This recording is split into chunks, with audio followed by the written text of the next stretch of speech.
Surviving any way they can, even if it means selling their bodies.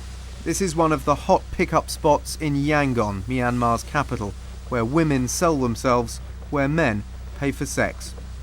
It's difficult to know the impact Cyclone Nargis has had on Myanmar's sex industry, but there's evidence some women who've lost everything in the disaster are turning to prostitution to make ends meet. This prostitute wanted to remain anonymous.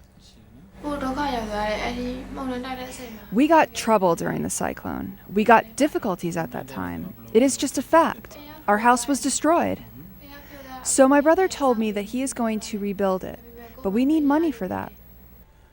So the 22-year-old became a prostitute days after the cyclone destroyed 85% of her village. I'm not enthusiastic about this job. I didn't want to do it. She says more and more girls are working the streets since Cyclone Nargis. She earns $10 a day, but it's a soul-destroying way to earn money. Nargis's destruction was incredible. Estimates of the number of dead vary, but the UN says 84,000. Another 53,000 are still missing. 450,000 homes destroyed.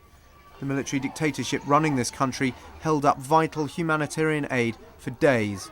Even now, Burmese exiles say the situation is desperate. Many more people are going into the prostitution, especially after the cyclone, especially the people from the cyclone-affected areas.